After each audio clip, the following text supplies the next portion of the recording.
தூவல்களாய் வடிவம் பெறக்கூடிய காரணத்திற்கு கல்தோன்றி மண்தோன்றி முன்தோன்றிய மூத்த மொழி நம் அன்னை தமிழ் மொழி. காலமெல்லாம் கடந்து நிற்கும் நம் தமிழ் மொழி உலகில் மிக பழமையான மொழி என்று கருதப்படுகிறது. மொழிகளுக்கெல்லாம் தாய்மொழியாக திகழ்ந்து தமிழரின் வரலாறு, வாழ்வியல், அறம், மாண்பு மற்றும் கலாச்சாரத்தின் அடையாளமாக விழுந்து வரும் அந்த தமிழ் மொழியின் தொன்மையில் அதன் பண்பாடு, இலக்கியம், சிற்பக்கலை, ஓவியக்கலை, கட்டிடக்கலை மற்றும் கல்வெட்டுகளில் காண முடிகிறது. 3 பிரிவுகள், 133 அதிகாரங்கள், மொத்தம் 1330 குறள்களில் இப்பாலினை அளந்து இவ்வுலகிற்கு இன்றியமையாத பொதுமறையை இயற்றி தந்த தமிழ் தாயின் தலைமகன், வையத்துள் வாழ்வாங்கு வாழ்ந்த தெய்வ புலவர் திருமகனார் திருவள்ளுவர்.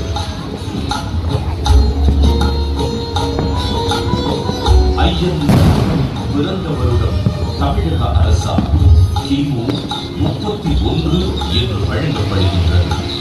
சென்னையின் மயிலாப்பூரில் வாழ்ந்ததாக கருதப்படும் இவர் காவிரி பாக்கத்தை ஒட்டி வாழ்ந்து வந்த மார்க்செயின் என்பவரது மகள் வாசுகியை மணமுடித்தார் என்று கூறப்படுகின்றது.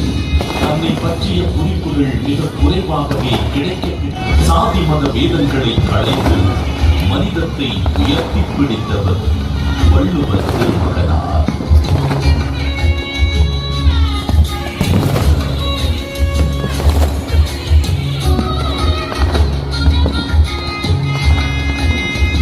சுமார் 2000 ஆண்டுகள் பழமையான சங்க இலக்கியத்தில் 11 கீழ்கணக்கு நூல்களில் ஒன்றான திருக்குறளை தமிழ் மொழியின் தலைசிறந்த நீதி நூல்களில் ஒன்றென கூறலாம்.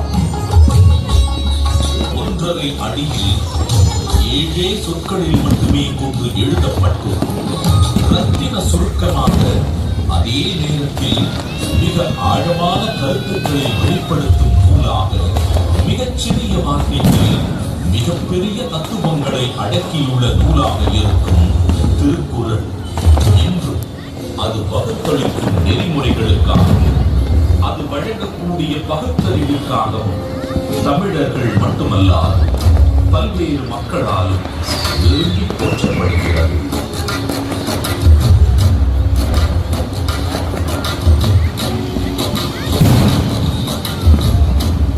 அறம், பொருள், இன்பம் என்று 3 பிரிவுகளாக அமைய பெற்றுள்ள திருக்குறளில் முதல் பகுதியான அறம் எனும் பிரிவு மனித ஒழுக்கத்திற்கு அடிப்படையான மெய்யியல் மற்றும் தத்துவார்த்த கோட்பாடுகள் நிறைந்துள்ளன. உதாரணத்திற்கு, காலத்தினார் செய்த நன்றி சிறிதெனினும் ஞானத்தின் மானப் பெரிது எனும் குறள் ஒருவர் செய்யும் உதவி மிகச் சிறியதாக இருந்தாலும் அதை தக்க காலத்தில் செய்தால் அது இவ்வுலகை விட பெரியது என்று கூறுவதன் மூலம் நட்பின் மேன்மையை, உதவி செய்வதன் முக்கியத்துவத்தை எடுத்துரைக்கிறது. அடுத்த பிரிவான பொருட்பாலில் வாழ்வுக்கு தேவையான பொருளீட்டுதல், சுய மற்றும் சமூக முன்னேற்றத்திற்கான குறள்கள் இடம்பெற்றுள்ளன.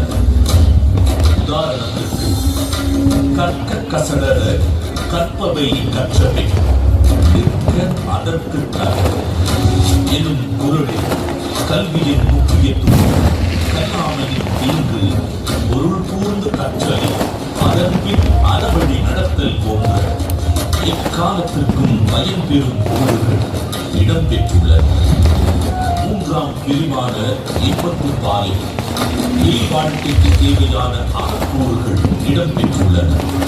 உதாரணத்திற்கு, உடம்போடு உயிரிடை எண்ணமற்றன, மடந்தையோடு எம்மிடை நட்பு எனும் குறள் உடலும் உயிரும் பிரியாமல் ஒன்றாக இருப்பது போல இல்லற வாழ்க்கையில் இருப்போர் ஒன்றாக இருத்தல் வேண்டும் என்ற பொருளுடன் காதலின் சிறப்பையும் இல்வாழ்வின் மேன்மையையும் உணர்த்துகிறது.